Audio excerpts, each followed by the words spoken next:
Capítulo 5. Sexo en nuestra cama. Contenido. 1. A los científicos les cuesta encontrar el punto G. 2. Los dos tipos de eyaculación femenina. 3. El componente genético de la multiorgasmia femenina. 4. Yo era multiorgásmico sin saberlo. 5. Coolidge Effect y mi envidia hacia los hombres sin periodo refractario. 6. Masturbación y sus desventajas respecto al coito. 7. Vibradores, lubricantes y afrodisíacos para aumentar el placer sexual. 8. El traicionero efecto del alcohol en la excitación y el orgasmo. 9. Motivaciones para el sexo anal. Y 10. El tamaño del pene sí importa, el del clítoris no. Recuerdo la última tarde en el Congreso de la Sociedad Internacional de Medicina Sexual, ISSM, celebrado en agosto de 2012 en Chicago. Estaba conversando con un experimentadísimo psiquiatra que lo sabía absolutamente todo sobre la historia de la sexología, que había trabajado directamente con Helen Singer Kaplan, tenía abundantes publicaciones científicas y una dilatadísima experiencia como terapeuta en la consulta clínica que él mismo dirigía en Nueva York. Era uno de los grandes nombres del Congreso. Charlando con él le confesé que el evento me dejaba un poco a medias, porque había escuchado muchas discusiones sobre disfunciones sexuales, hormonas, problemas psicológicos y tratamientos médicos, pero pocas sobre el placer, la satisfacción, la diversidad de expresiones sexuales o maneras de mejorar la intimidad en pareja. Se echó a reír y me dijo, claro, si le preguntas a mi mujer te dirá que yo no sé nada sobre sexo. La verdad, sí tuve la sensación de que los urólogos, médicos y científicos asistentes al Congreso tenían una visión muy limitada de la sexualidad y de que por lo menos en Estados Unidos estaba bastante enfocada en aspectos puramente fisiológicos. Cuando pregunté a un urólogo sobre técnicas para obtener placer en caso de disfunción sexual irreversible, me respondió sin complejos, yo no sé, eso es cosa de sexólogos.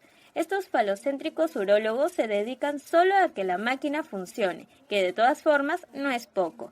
Recuerdo que el reconocido urólogo argentino Edgardo Becher, presidente saliente de la ISSM, me explicó que años atrás, cuando apareció la Viagra, un paciente le dijo, «Pero doctor, ¿cómo puede ser que tras 6 años de diván usted me lo haya solucionado todo con una pastilla?»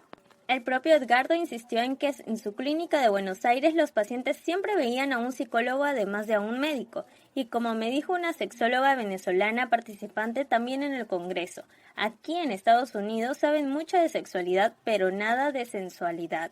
Quizá la prueba más fehaciente de ello fue observar que la mayoría de stands de compañías comerciales del Congreso estaban dedicados a suplementos de testosterona contra la andropausia, herramientas quirúrgicas, inyecciones e implantes contra la disfunción eréctil.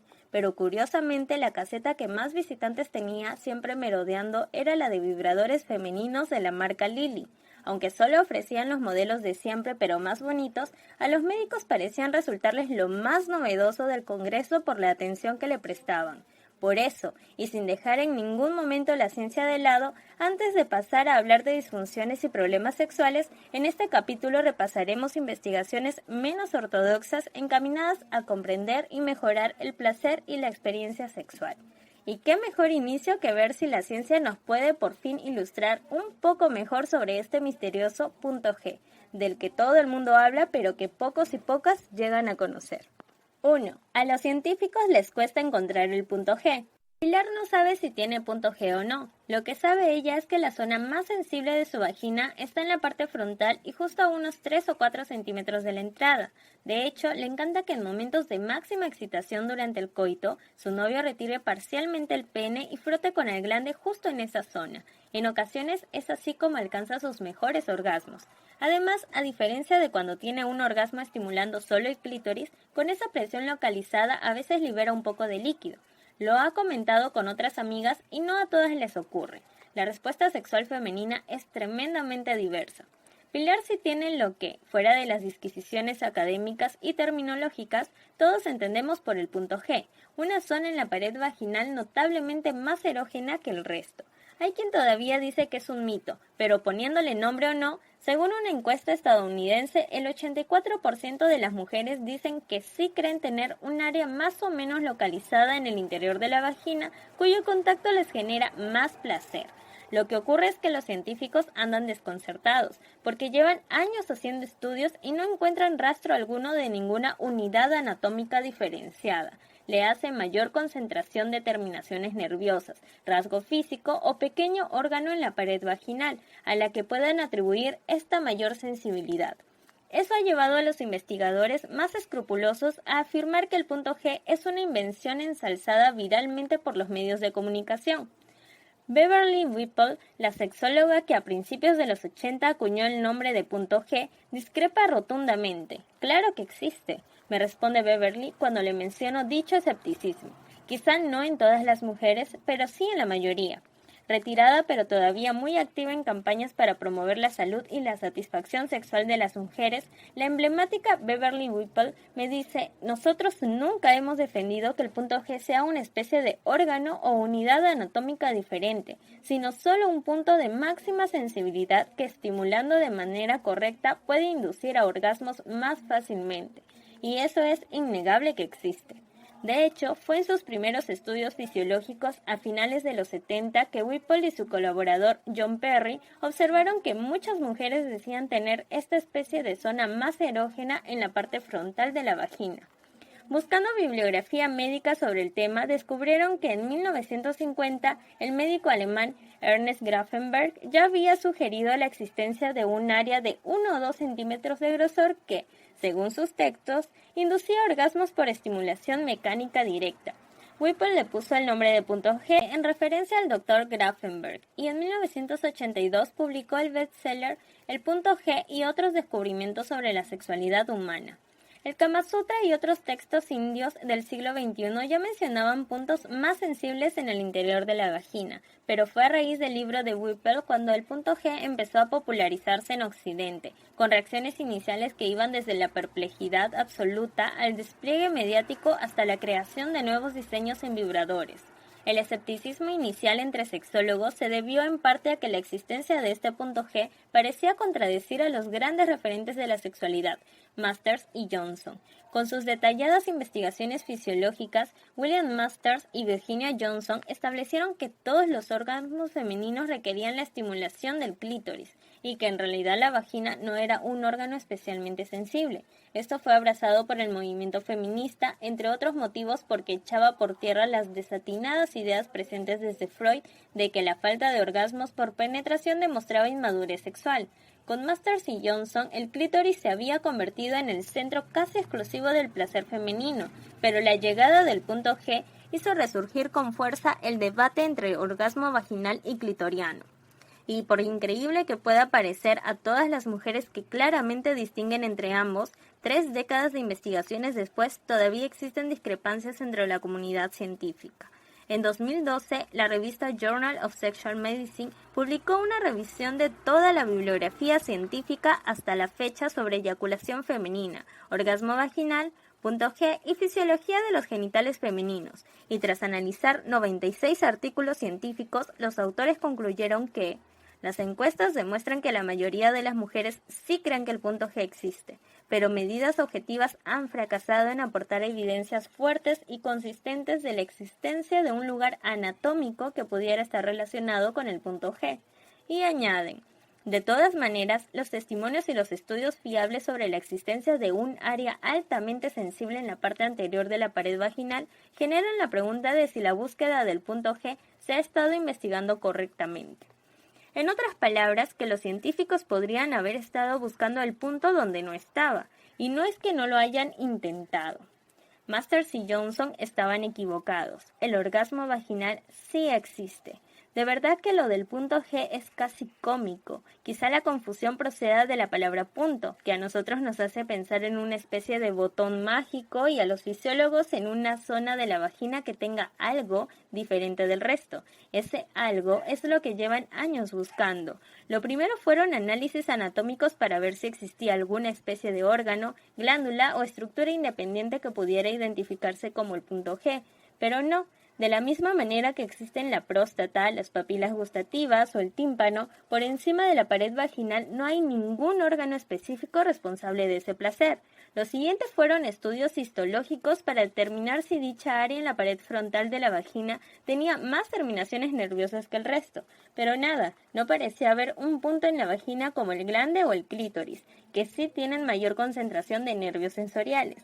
Entonces algunos autores sugirieron que las glándulas de Skene, unas estructuras de origen común con la próstata masculina e involucradas en la eyaculación femenina, quizá podían ser estimuladas desde el interior de la vagina y ser las responsables de esta mayor sensibilidad, pero estudios fisiológicos también lo descartaron por no poseer suficientes receptores sensitivos. Finalmente, en 2008 llegó una hipótesis que se convirtió en la más plausible hasta la fecha. La francesa Odile Buisson publicó varios estudios con imágenes de ultrasonidos en los que documentaba diferencias de grosor en el espacio uretrovaginal entre las mujeres que tenían orgasmos por contacto en el punto G y las que no. La interpretación de Buisson es que al ejercer presión intensa en la parte frontal de la vagina, si el espacio uretrovaginal es más estrecho, se podrían alcanzar las estructuras internas del clítoris, y ese contacto indirecto con el clítoris interno sería lo que produciría el intenso placer.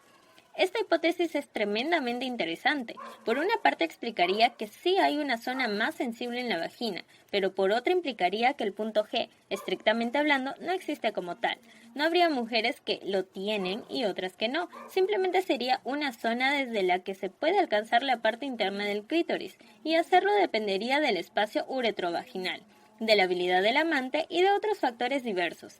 De hecho, una interpretación de los resultados de Odile Buisson es que el orgasmo propiamente vaginal no existe y que en realidad todos los orgasmos son clitorianos, sea por estimulación externa o interna.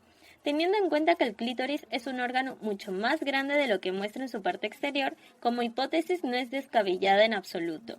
Pene y clítoris proceden exactamente del mismo tejido y desarrollo embrionario, solo que el pene crece más y sale hacia afuera y el clítoris se desarrolla por dentro. Es como si la parte externa del clítoris equivaliera al glande del pene y la interna fueran los cuerpos cavernosos que, en el caso del clítoris, internamente estarían separados bordeando la vagina e hinchándose también de sangre cuando la mujer está excitada.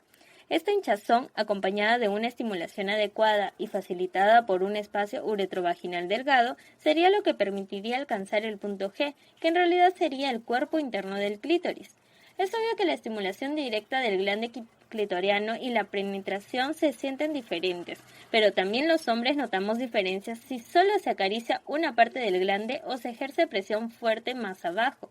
Para muchos críticos del punto G y defensoras del clítoris como órgano exclusivo del éxtasis, eso implicaría el fin del mito sobre el orgasmo vaginal y devolvería el papel primordial al clítoris que establecieron Masters y Johnson en sus estudios fisiológicos. Tiene lógica, pero el problema es que muchas otras evidencias sí distinguen entre orgasmos vaginales y clitorianos. Por otra parte, todas las encuestas establecen que un porcentaje muy elevado de mujeres afirman sí tener punto G y sentir el orgasmo vaginal muy diferente al clitoriano. Esto no invalida la hipótesis de Buisson, pero estudios en los que se han introducido sensores térmicos en la vagina observaron mayor sensibilidad en la parte anterior que en la posterior sin necesidad de ejercer ninguna presión que alcanzar el clítoris. Otra teoría es la del italiano Emanuele Giannini, quien parece haber identificado una zona más gruesa y con mayor densidad de terminaciones nerviosas en la pared vaginal anterior, que en lugar de punto G prefiere denominar complejo clitoriano uretrovaginal, CUV, pero que según él podría constituir una unidad independiente y convertirse en un nuevo candidato fisiológico a punto G. De todas maneras, los datos más concluyentes a favor del orgasmo exclusivamente vaginal son los del grupo de Barry-Komisaruk, con escáneres de resonancia magnética funcional, los cuales muestran que se activan dos zonas diferentes de la corteza sensorial del cerebro si una mujer estimula exclusivamente su clítoris externo o el interior de la vagina. Como comentamos en capítulos anteriores, esto refleja que hay diferentes nervios pudendo, pélvico, hipogástrico y vago que envían diferentes señales al cerebro desde el clítoris y la vagina, y explicaría que en algunas mujeres puedan alcanzar el orgasmo por estimulación única de los nervios vaginales. La evidencia más clara de ello son las mujeres con lesiones medulares que tienen el nervio pudendo del clítoris dañado e igualmente experimentan el reflejo orgásmico. Recuerdo perfectamente a Barry explicándome cuán aturdido se quedó el día que una mujer con lesión medular se puso a llorar de alegría tras el experimento al descubrir, 3 años después de su accidente, que todavía podía sentir orgasmos si se estimulaba en la parte más profunda de su vagina, cerca del cuello del útero. Si a eso le unimos que hay mujeres que tienen orgasmos con solo acariciar los pezones, el cuello o incluso con la imaginación, nada hace pensar que el clítoris sea el único órgano responsable del orgasmo. De hecho, en la última instancia, el orgasmo se produciría en el cerebro y no en los genitales. 2. Los dos tipos de eyaculación femenina. Conozco a Miki en la sala porno Bagdad de Barcelona. Me cuenta que él es experto en squirting, en hacer que las mujeres eyaculen a chorro una enorme cantidad de líquido en el momento del orgasmo. Asegura que en realidad es muy fácil, que casi todas las mujeres pueden hacerlo y que él ha enseñado la técnica a muchos actores porno. Se trata de presionar muy fuerte con 2 dedos en la zona del punto G, manteniendo una intensidad que difícilmente se alcanza con el pene durante el coito. Me dice que lo importante es, sobre todo, no dejar de ejercer presión cuando la mujer llega al orgasmo, que presionar encima del pubis puede ayudar y que es entonces cuando se produce la explosión de líquidos y placer. Según él, cuando las mujeres se masturban, no expulsan tanto líquido porque justo en el momento del orgasmo suelen relajar la estimulación. Yo le respondo que si no lo veo, no lo creo. Me dice que lo probemos con alguna amiga mía si quiero, pero extrañamente ninguna de las consultadas se presta al experimento. Algo me dice que si fuera a la inversa y hubiera buscado voluntarios para experimentar una nueva técnica sexual con una experta en cine erótico, seguro que habría tenido mucho más éxito. Disquisiciones aparte, el día después de conocer a Miki quedé con una amiga y a mitad de conversación saqué como si nada el tema de la eyaculación femenina. La gente está muchísimo más abierta de lo que creemos a discutir sobre su sexualidad y me contó sin rodeos que a ella le había ocurrido 2 veces en toda su vida. Una fue con un exnovio con el que salió durante más de un año, pero con quien eyaculó solo una vez y sin saber por qué. Pensó que era orina y se avergonzó, pero sí fue un orgasmo más intenso. La segunda ocasión fue de nuevo totalmente imprevista y con alguien con quien tenía una relación casual. Mi muestreo era impreciso, pero coincide con lo que encuestas más elaboradas sugieren. La mayoría de las mujeres no han tenido squirting en su vida, muchas algunas veces aisladas y unas pocas de manera frecuente. No he encontrado porcentajes fiables publicados.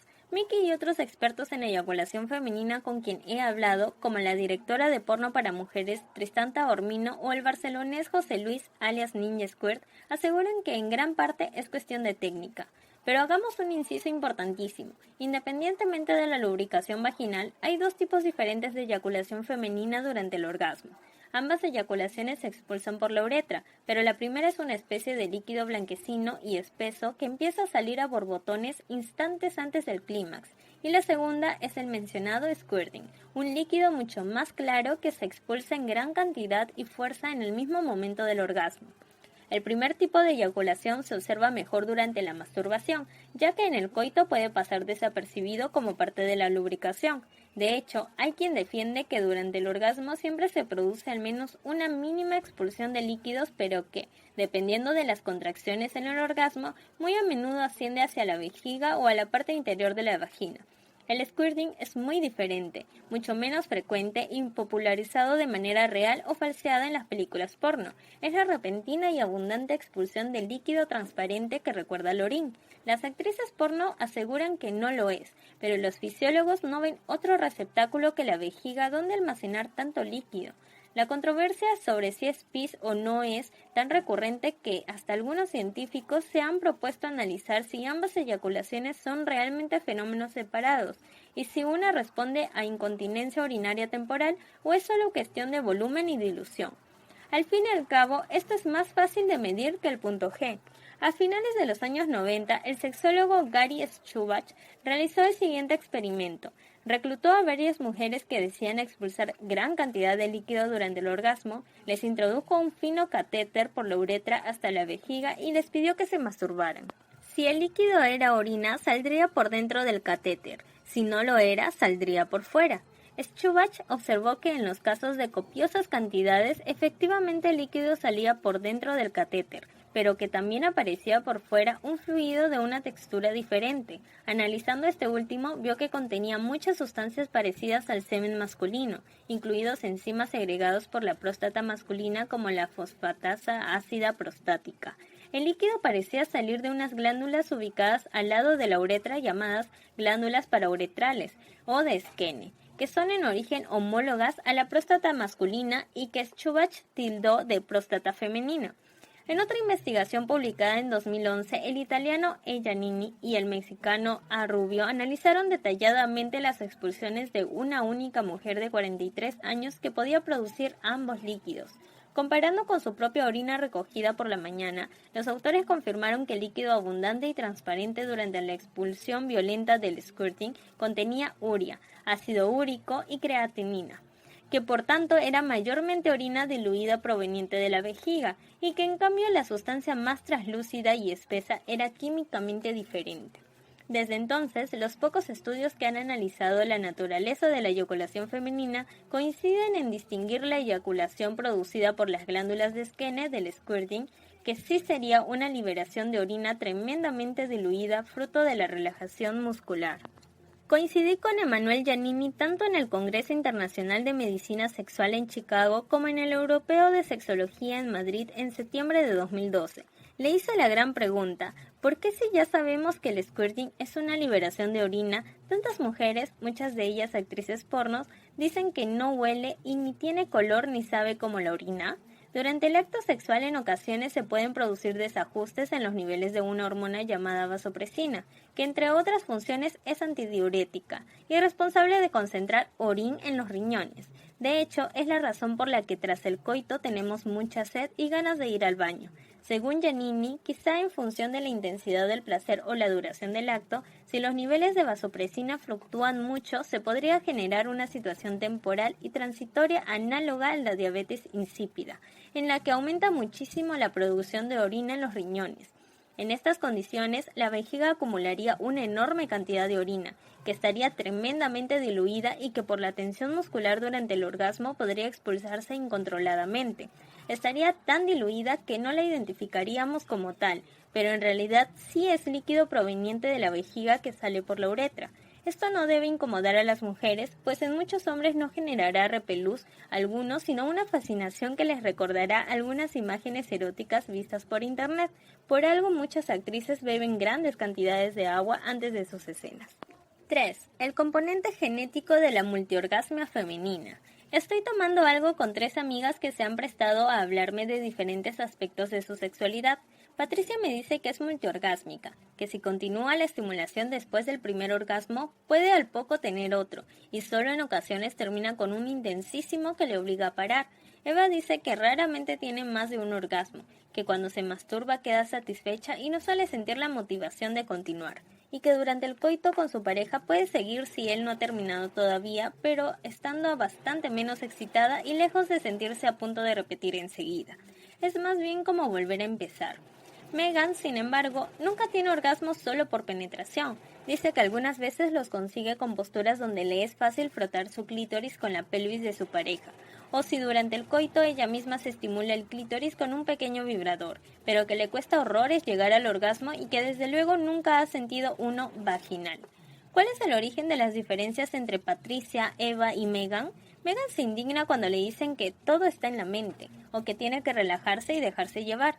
Ella se siente tan liberada como Patricia, ha tenido varias parejas, su actitud hacia el sexo es totalmente abierta y está convencida de que se trata de un tema anatómico. Cuando le explico que hay terapias de meditación y ejercicios dirigidos a concentrar la atención en los genitales y aumentar la sensibilidad, me dice que es interesante y que buscará más información. Pero cuando le hablo de estudios de Marie Bonaparte revisados por Kim Wallen, que indican que la distancia entre el clítoris y la entrada de la vagina podrían influir en la facilidad de tener orgasmos por penetración, responde convencida: yo creo que se trata de algo así. De ninguna manera vamos a reducir las sensaciones sexuales a niveles hormonales o a distancias del clítoris a la vagina. Sin duda la confianza, el relax, la satisfacción con el propio cuerpo, el grado de deseo, la compenetración con el amante y muchos otros factores son determinantes en el placer sexual. El nuevo paradigma biopsicosociológico del sexo contempla la sexualidad humana como una interacción de factores conductuales, culturales, educativos, psicológicos y de desarrollo, pero también fisiológicos, neurobiológicos, anatómicos y endocrinos, y aunque pueda sonar insólito, incluso genéticos. Las hermanas gemelas se parecen más que las mellizas, también en sus orgasmos. Los estudios con hermanos gemelos son desde hace tiempo una gran herramienta para identificar si un rasgo determinado tiene mayor o menor componente genético.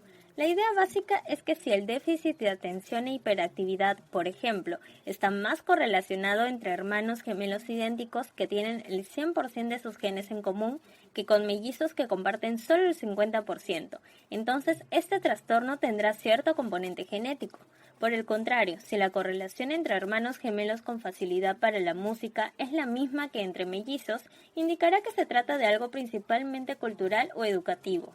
Los investigadores cuentan con enormes bases de datos de hermanos gemelos como TwinSuck, con la que han analizado desde la predisposición a las cataratas y la presión sanguínea alta hasta fobias o preferencias dietéticas. Se han estudiado tantísimos caracteres que los científicos británicos Kate Dunn y Tim Spector se sorprendieron al descubrir que, a sabiendas de las notables diferencias entre frecuencia de orgasmos en mujeres, nadie había explorado nunca aspectos genéticos o de historial familiar relacionados con el orgasmo. El procedimiento era sencillo. Dunn y Spector enviaron un cuestionario a 3.654 parejas de hermanas gemelas de entre 19 y 83 años preguntándoles cuántas veces alcanzaban el orgasmo solo con penetración, cuántas en pareja, pero con otro tipo de estimulación física, y cuántas mediante masturbación. No todas respondieron, pero lograron recolectar datos de 683 parejas de hermanas homocigóticas idénticas y 713 disigóticas mellizas. Sus resultados confirmaron que la capacidad de alcanzar el orgasmo tanto en el coito como mediante la masturbación sí tenía un claro componente genético. En concreto, sugirieron que los genes podían justificar entre un 34 y 45% de las diferencias en la población. ¿En qué afectan estos genes? Todavía no se ha investigado con tanto detalle, pero parece que podrían estar relacionados con la predisposición a la depresión o la ansiedad, diferencias anatómicas e incluso niveles de prolactina, la hormona que influye en la saciedad sexual y que es liberada tras el orgasmo. En ciencia, los estudios aislados siempre se toman con precaución, pero una investigación independiente realizada en Australia con 3.080 hermanas gemelas ofreció resultados muy parecidos. La frecuencia de orgasmos estaba significativamente más correlacionada en hermanas idénticas que en mellizas, incluso controlando factores como número de parejas, divorcios y aspectos socioeconómicos y culturales. Los autores también especulaban que esta característica genética podría estar asociada a otros rasgos de carácter como extraversión o desinhibición, y hay investigaciones en marcha analizando genes implicados en el metabolismo de la serotonina, la vasopresina, los estrógenos y otras hormonas. Nadie está sugiriendo que la genética tenga un rol determinante, pero la conclusión es obvia. Una mujer puede no alcanzar el orgasmo durante el coito por ansiedad, estrés, inhibición cultural o malestar con su pareja, pero también porque tenga una fisiología diferente a la de otra que sí tiene orgasmos con facilidad. Al fin y al cabo, las consultas sexuales están plagadas de mujeres con relaciones maravillosas y sin un problema psicológico aparente, pero preocupadas por su falta de libido o por dificultades para alcanzar el clímax. Factores de personalidad, estatus socioeconómico e historial sexual en la frecuencia de orgasmos. Dejando la predisposición biológica a un lado, infinidad de estudios han relacionado factores socioculturales y experiencias vividas con el desarrollo de la sexualidad femenina. Uno, por ejemplo, asociaba la edad de la primera relación sexual con la frecuencia de orgasmos en edad adulta, estableciendo que cuanto más joven se experimentaba el sexo con penetración, mayor proporción de orgasmos durante el coito se alcanzaban en la madurez. La muestra era amplia, el estudio metodológicamente bien hecho y las diferencias significativas. Pero, en ciencia, que dos variables estén estadísticamente asociadas no implica que una condicione necesariamente a la otra, ni que no haya una tercera influyendo a las dos. Esta relación entre edad de inicio al sexo y orgasmos en la madurez se puede interpretar de varias maneras. Se puede pensar que la actividad sexual completa durante la adolescencia o juventud favorece un mejor desarrollo de la sexualidad, pero también que el tener menos orgasmos en etapa adulta refleja un menor deseo en etapas anteriores. E incluso podría haber un factor religioso o educativo condicionando las dos. Establecer asociaciones es interesante para proponer nuevas hipótesis, especialmente en medicina, pero para confirmarlas siempre hacen falta estudios epidemiológicos muy controlados y con gran tamaño de muestra que, evidentemente, en temas de sexualidad son complicados de realizar. Sin embargo, en 2011, un equipo multidisciplinar de investigadores publicó un amplio estudio en el que a 2.914 mujeres australianas con qué frecuencia llegaban al orgasmo durante el sexo con penetración y el masturbarse, y contrastaron los datos con características socioeconómicas como nivel de estudios o clase social, características de personalidad como la impulsividad, extraversión, ideas políticas o ser más o menos neuróticas, y características de desarrollo sexual como edad del primer coito, libido, número de parejas sexuales en el pasado, predisposición al sexo casual, estar casado o no, o actitudes restrictivas hacia el sexo. Consideraron incluso factores como enfermedades parecidas en la infancia o fantasías sexuales con alguien que no fuera su pareja. La mayoría de resultados entraron dentro de la lógica esperada. Las tendencias políticas no ejercían la mínima influencia en la frecuencia de orgasmos, y el tener mayor libido aumentaba los orgasmos tanto por coito como por masturbación. Las que tenían más fantasías fuera de su pareja experimentaban significativamente menos orgasmos durante el coito, pero muchos más masturbándose, y el tener actitudes restrictivas sobre el sexo no afectaba a los orgasmos en pareja, pero sí disminuía a los individuales. Matizo que cuando utilizo la palabra significativamente, estoy diciendo que los resultados indicaron diferencias estadísticas importantes, suficientes para establecer que sí hay correlación entre ambos factores. La clase social no afectaba para nada a los orgasmos durante el coito, pero cuanto más alta, mayor era la frecuencia de orgasmos durante la masturbación. De hecho, las mayores diferencias se encontraron en el nivel educativo. A nivel de estudios más altos, menos orgasmos que la media durante el coito y más masturbándose. La personalidad neurótica o psicótica no desempeñaba ningún papel, y tanto la extraversión como la impulsividad subían ligeramente la frecuencia de orgasmos en el coito. Las casadas también tenían más orgasmos con sus parejas, y muy ligeramente por debajo de la media con masturbación. Sin embargo, el número de parejas sexuales en el pasado no afectaba al sexo con la pareja actual, pero sí estaba asociado a muchos más orgasmos individuales. Y como hemos dicho al inicio, la tardanza en tener sexo con penetración se relacionaba con menos orgasmos en edad adulta, tanto durante el coito como masturbándose. Sin duda, varios de estos factores están interrelacionados, pero los investigadores destacan en sus conclusiones que en realidad son más independientes de lo que se habían imaginado.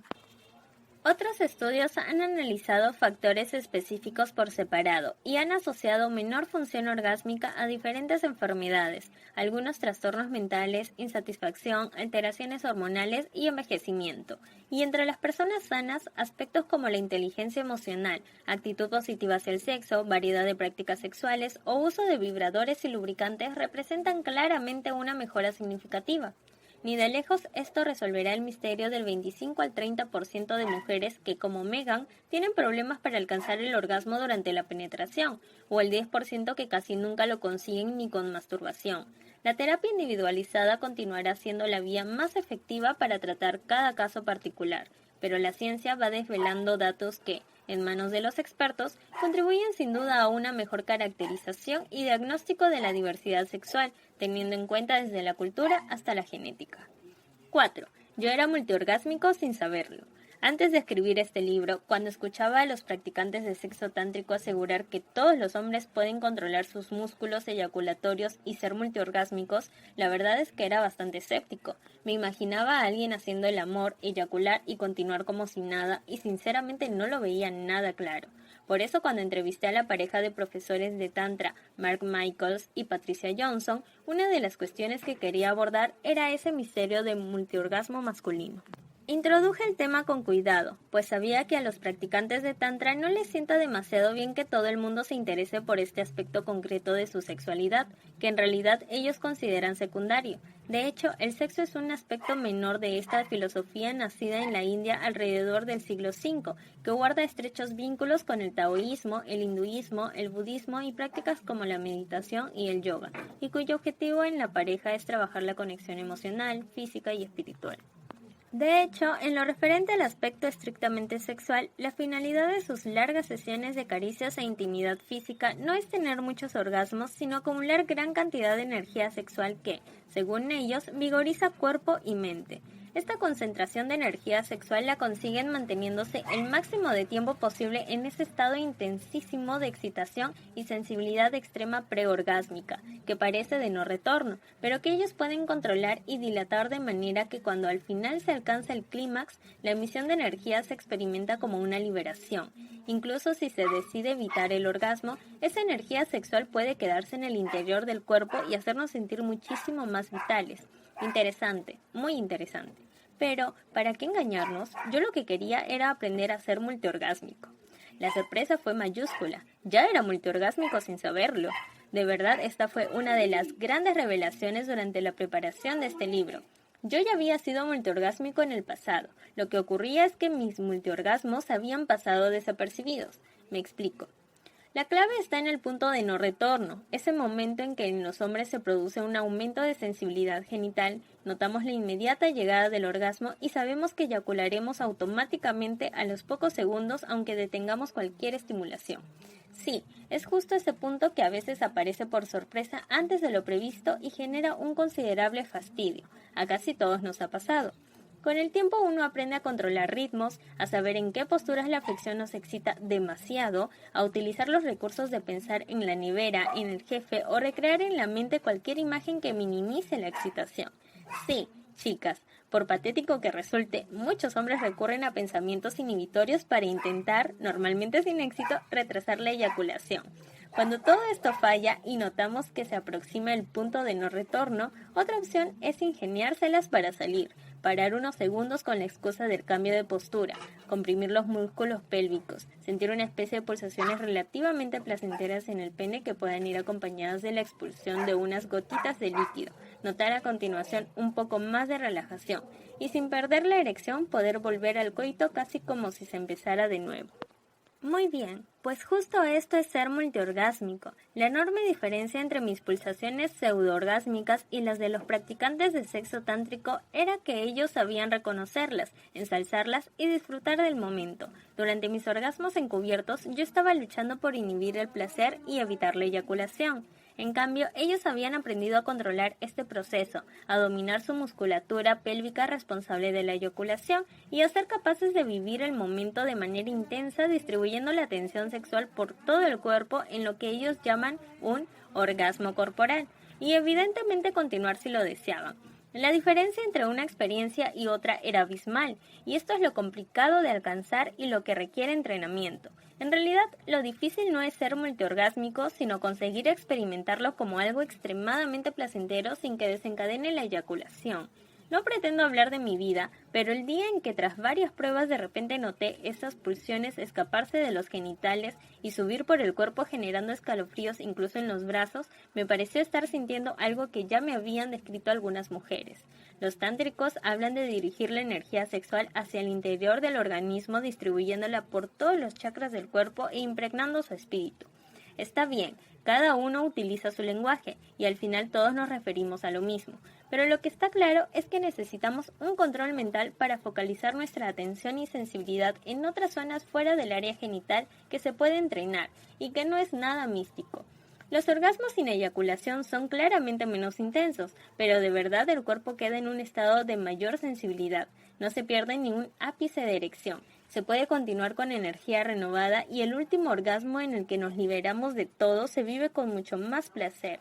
Es imposible comparar, pero tengo la impresión de que no debe de ser tan diferente del multiorgasmo femenino. He preguntado a investigadores y buscado bibliografía científica, pero nadie me ha podido explicar el mecanismo fisiológico por el que el orgasmo tras una sesión maratoniana de estimulación se vive mucho más intensamente que uno rapidillo de 4 minutos. La mayor sensación de saciedad sexual podría deberse a más liberación de prolactina tras el orgasmo, y quién sabe si la intensidad del placer por una mayor acumulación de dopamina, activación más extrema del sistema nervioso simpático o algún efecto psicológico como la sugestión. A ningún científico se le ha ocurrido estudiar qué ocurre con los practicantes de Tantra durante un encuentro sexual de 2 horas, o utilizarlos para investigar la separación entre el orgasmo y la eyaculación. Sin duda podrían ofrecer información interesante, y fue una sorpresa ver que la ciencia normativa ni lo había contemplado. En realidad, la ciencia del sexo es bastante conservadora, y por mucho que diga, está demasiado influenciada por el obsoleto conceptual de normalidad. los miembros de diferentes comunidades sexuales tienen más interés hacia la ciencia que a la inversa. A Mark y a Patricia les vi varias veces más en el Pleasure Salon que organizaban cada último jueves de mes en el Happy Ending Lounge del Lower East Side, en Nueva York. Allí se reunían toda clase de personas sex positive para compartir experiencias y charlar de manera distendida, desde parejas poliamóricas hasta practicantes de sadomasoquismo, espectáculos burlesque, escritores de columnas eróticas, personas con diversas orientaciones sexuales y otras interesadas en tantra o en cualquier otra expresión sexual, o al divertidísimo actor porno retirado Big Joy, que con su bastón y voz cascada explicaba las más hilarantes anécdotas al estilo «el porno ya no es lo que era», porque según él antes no tenían pastillas ni se editaban imágenes y la interacción con las actrices era más real. Graciosísimo. Pero más allá de esto, lo que recibí fue un interés absoluto por mis aportaciones científicas. Confieso que yo esperaba más reacciones negativas del tipo «¿qué sabrá la ciencia de esto?», pero todo lo contrario. Mark, en concreto, tenía un profundo interés por la neurociencia y, en general, todo el mundo sentía que la información científica podía complementar algunas de sus experiencias. Y es que comprender la diversidad puede ser una vía para aceptarla y no tener una visión tan cerrada y normativa de la sexualidad. 5. Coolidge Effect y mi envidia hacia los hombres en periodo refractario. Cuentan que a finales de los años 20, la esposa del presidente de los Estados Unidos, Calvin Coolidge, estaba paseando por los jardines de su casa de campo y cuando vio a una pareja de gallos en plena acción, preguntó al granjero que la acompañaba: ¿cuántas veces al día se aparean? «Docenas», respondió el granjero, a lo que la señora Coolidge interpeló: ¿Ah, sí? ¿Podría ir a informar de este hecho al señor Coolidge, por favor? Cuando el granjero se lo comunicó al presidente, este le preguntó: ¿siempre copulan con la misma hembra? No, señor, van cambiando, contestó el granjero, a lo que el presidente replicó: ¿ah, sí? ¿Podría ir a informar de este hecho a la señora Coolidge, por favor? A partir de esta anécdota se denomina efecto Coolidge al hecho de que el periodo refractario de algunos machos, tiempo necesario para volver a tener interés sexual y erección tras la eyaculación, disminuye considerablemente ante el estímulo de una nueva pareja sexual. El efecto Coolidge está harto demostrado en varias especies animales. Dejamos a una rata macho con 4 hembras en celo, al cabo de un tiempo se las habrá cepillado a todas y lo encontraremos en un rincón evitando cualquier contacto físico a pesar de las constantes insinuaciones de las hembras. Durante un tiempo no querrá repetir de nuevo con ninguna, pero si de repente le ponemos delante a una nueva rata en celo, tened por seguro que se abalanzará ansioso sobre ella. Evidentemente no hay estudios similares con humanos. Los científicos dicen que no sería ético, y no hay muchos hombres que puedan opinar sobre ello a partir de su experiencia personal. Mark sí podía. Cuando le conocí en una fiesta swinger, me explicó que siempre acudía con amigas curiosas, previo aviso de que él camparía a sus anchas. Le hablé del efecto Coolidge y cuando le pregunté si a él le sucedía, se quedó pensando y dijo que sí recordaba situaciones en las que había tenido sexo con una chica guapísima que al terminar quería más y había tenido que pedirle un tiempo para volver a tener una erección, pero que al acercarse en ese mismo momento otra chica menos atractiva pudo excitarse de inmediato. Para defender la existencia del efecto Coolidge en los humanos, los investigadores utilizan argumentos indirectos como mostrar caras femeninas a los hombres y comprobar que prefieren la novedad. Citan la pérdida de interés sexual a medida que avanza el matrimonio y ven que en los hombres la costumbre tiene un mayor efecto inhibidor que en las mujeres. Todos son razonamientos rebatibles, pero entre unas cosas y las otras, el efecto Coolidge sí parece existir en humanos a pesar de no estar demostrado científicamente. Además, los psicólogos evolucionistas dicen que tanto el periodo refractario como el efecto Coolidge tienen toda la lógica evolutiva del mundo. El objetivo real del sexo no es el placer sino la reproducción, y, bajo esta premisa, una rata macho no necesita para nada repetir inmediatamente con la misma hembra. Tiene gran sentido que la selección natural haya favorecido un periodo refractario que impida a los machos ir gastando energía y reservas espermáticas de manera inútil, pero que al mismo tiempo pueden excitarse de nuevo si aparece una nueva hembra diferente, en celo. Haciendo una de esas extrapolaciones no experimentales que tanto gustan a los psicólogos evolucionistas, el efecto Coolidge podría ser una evidencia de la tendencia innata de los machos a la promiscuidad sexual, y sí parece estar codificado neuroquímicamente. Recordemos que el funcionamiento fisiológico básico de la respuesta sexual no es muy diferente entre humanos y ratas, y con ellas sí podemos hacer experimentos inyectándoles diferentes hormonas para observar cómo cambia la duración del periodo refractario. Una de las primeras hipótesis fue que la serotonina podría estar involucrada.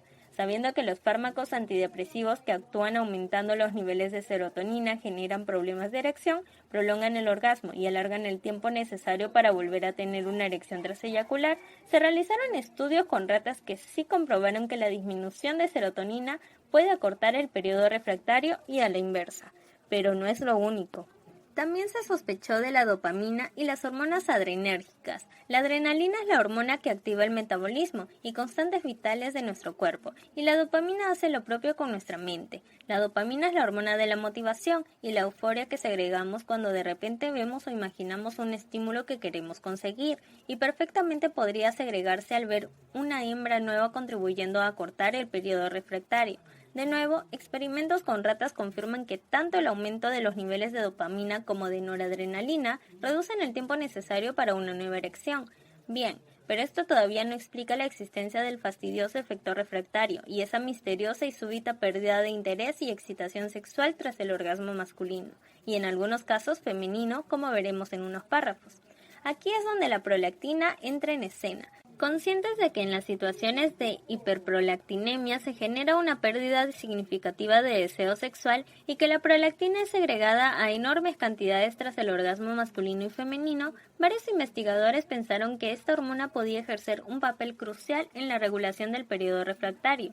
De hecho, científicos alemanes comprobaron experimentalmente que, una hora después de tener actividad sexual, tanto hombres como mujeres tenían niveles elevados de prolactina solo si habían alcanzado el orgasmo, pero los niveles quedaban inalterados tras la misma actividad sexual sin clímax. Dispuestos a comprobar esta hipótesis, los investigadores alemanes liderados por el Dr. Tilman Kruger pidieron a un chico de 25 años en periodo refractario que se masturbara varias veces seguidas para analizar sus fluctuaciones de prolactina. Porque sí, hay hombres en periodo refractario. Permitidme una disquisición. Varias veces durante la elaboración de este libro me he sentido como Kinsey y Pomeroy contrastando mis descubrimientos sexuales con amigos, amigas e incluso recién conocidos, y tomando buena nota de sus experiencias. Me ha sorprendido la cantidad de chicas que se han encontrado con micropenes, que tienen alguna amiga que nunca ha alcanzado el orgasmo, o la escasa proporción de personas que nunca han sido infieles. Pero sin duda el momento más inesperado de todos fue una mañana con buenos amigos, de esos con los que tenemos mucha confianza y de los que creemos conocer las principales intimidades de sus vidas. Yo les hablaba sobre el artículo científico del chico alemán que no perdía la erección después de eyacular, cuando uno de mis amigos nos dejó atónitos al confesarnos que a él le pasaba lo mismo. Si quería, después de eyacular podía retirarse del sexo femenino, quitarse tranquilamente el condón, ir a buscar otro, continuar como si nada hasta la siguiente eyaculación y repetir la jugada si le apetecía. Si tras eyacular no hacía nada, el miembro menguaba como el de cualquiera, pero si quería podía mantener la erección sin ningún tipo de problema. De hecho, en ocasiones eyaculaba durante el coito, continuaba hasta que su pareja alcanzaba el orgasmo y después generalmente decidía parar. Todos nos quedamos impresionados y en cierta manera pasamos a idolatrarle. Él aseguraba que no era para tanto y que durante mucho tiempo pensó que se trataba de algo normal, hasta que una exnovia le dijo que tenía una especie de don. Envidias de machitos de segunda parte. Comentándolo luego, varias personas me dijeron que habían encontrado hombres con ese tipo de multiorgasmia. No hay estadísticas al respecto, pero se ve que no es tan infrecuente. Yendo al estudio del chico alemán publicado en 2001, él en concreto necesitaba 3 minutos escasos tras la masturbación para volver a tener una erección completa y decía que no solía perder el apetito sexual. Los científicos de la Universidad de Essen querían investigar qué era distinto en su organismo y reclutaron a 9 voluntarios de su misma edad y condiciones físicas, pero que reportaban una media de 19 minutos antes de poder tener una segunda erección. El procedimiento fue muy sencillo. Con la ayuda de películas eróticas, los 10 participantes se masturbaron varias veces en diferentes intervalos de tiempo, mientras se les iba midiendo de manera continua los niveles de prolactina en sangre. Los resultados fueron concluyentes. Además de que el chico sin periodo refractario se masturbó más veces, llegó a tener 2 orgasmos con eyaculación separados solo por 2 minutos. Sus niveles de prolactina en sangre no se vieron alterados. En cambio, en los otros voluntarios, los valores de prolactina subieron sustancialmente inmediatamente tras el primer orgasmo, bajaron un poquito a los 20 minutos y volvieron a subir después del segundo orgasmo. La conclusión de los investigadores fue que la segregación de prolactina inducida por el orgasmo era uno de los mecanismos involucrados en el periodo refractario, pero había motivos para pensar que no podía ser algo tan simple. En una extensa revisión de bibliografía científica sobre el periodo refractario publicada en 2009 en The Journal of Sexual Medicine, el encantador Roy Levin argumenta que la hiperprolactinemia no siempre provoca falta de deseo y que si bien en medicina los reportes de casos individuales son informativos, es arriesgado sacar conclusiones a partir de ellos. Levin cree que el papel de la oxitocina no ha sido todavía investigado y que al modelo le falta incorporar la pérdida de actividad en algunas zonas del cerebro como la amígdala. En su revisión se muestra sorprendido de que nadie haya investigado nunca el periodo refractario con escáneres de fMRI, comparando qué zonas concretas se activan durante la estimulación inicial, pero que no lo hacen en una estimulación idéntica tras el orgasmo. Envié el artículo de Levin a Barry Komisaruk de la Universidad de Rutgers y podría ser que cuando leáis estas líneas yo mismo esté colaborando en este tipo de investigación.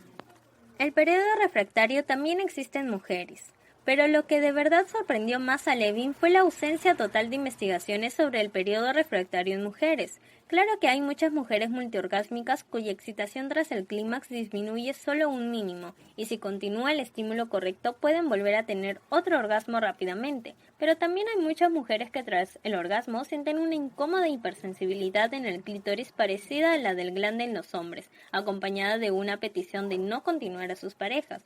De hecho, un estudio de investigadores canadienses publicado en 2009 pasó un cuestionario a 174 estudiantes universitarias de 25 años de media con varias preguntas sobre su comportamiento sexual, incluyendo las dos siguientes. 1. ¿Tu clítoris se vuelve más sensible cuando tienes un orgasmo? A. Sí, en el momento del orgasmo. B. Sí, pero no hasta después del orgasmo. C. No. 2. Después de tener un orgasmo, ¿deseas continuar con la estimulación clitoriana directa? A. Sí, enseguida. B. Sí, pero me concentro en mi pareja. C. Sí, pero necesito algún tiempo. D. No. Ante la primera pregunta, el 96% de las chicas respondieron B. Sí, pero no hasta después del orgasmo. Y el 4% restante C. No. A la segunda pregunta sobre el deseo de continuar la excitación clitoriana, el 86.2% de las chicas respondieron D, no. El 11.5% C, sí, pero necesito tiempo. El 1.7% B, sí, pero me concentro en mi pareja. Y solo el 0.6% A, sí, enseguida. Estos resultados sugieren que la hipersensibilidad del clítoris tras el orgasmo es muy frecuente en mujeres. Matizamos que estamos hablando de estimulación directa del clítoris, no de continuar el coito o una estimulación más suave. De hecho, una de las preguntas del cuestionario era ¿cuán a menudo tienes múltiples orgasmos? Y el 6.9% respondió siempre, el 10.3% solo con masturbación, el 8.6% solo durante el coito, el 25.3% ocasionalmente, el 21.8% raras veces y el 27% nunca. Sobre la pregunta ¿cuántos orgasmos sueles tener durante el coito?, el 50.6% dijo 1, el 13.8% más de 1 y el 29.9% respondió ninguno. Es decir, al menos entre las estudiantes universitarias canadienses, es más frecuente no tener orgasmo durante el coito que tener varios. De entre todas las participantes, las investigadoras seleccionaron un grupo de 11 voluntarias para hacer un seguimiento más exhaustivo sobre la hipersensibilidad del clítoris y comprobaron que la hipersensibilidad puede durar desde unos segundos a varios minutos, que la mayoría la punta del clítoris es la que más está hipersensible y que en la masturbación la molestia es menor que en pareja porque ellas pueden regular la estimulación mejor que el amante. El estudio no indica que el periodo refractario femenino sea idéntico al masculino, pero sí que a diferencia de lo establecido por Masters y Johnson, también existen las mujeres. Y tiene mucho sentido. Ya hemos explicado que a nivel fisiológico el clítoris y el pene no son tan distintos y que varios mecanismos de la función sexual pueden coincidir. También sabemos que los orgasmos en la mujer son más variados, que en ocasiones incluyen eyaculación de líquidos parecidos al fluido prostático y que muchas de estas eyaculaciones pueden pasar desapercibidas porque se dirigen hacia el interior de la vagina de manera retrógrada. Todo ello hace especular que las mujeres sí podrían tener una especie de periodo refractario parecido al de los hombres en orgasmos muy intensos que vayan acompañados de eyaculación. De momento, todos son hipótesis, imposibles de investigar con ratas, pero plenamente coherentes con otro aspecto importante de la sexualidad. El periodo refractario y la pérdida de deseo se producen tras la eyaculación, no del orgasmo. Dos procesos íntimamente relacionados, pero independientes.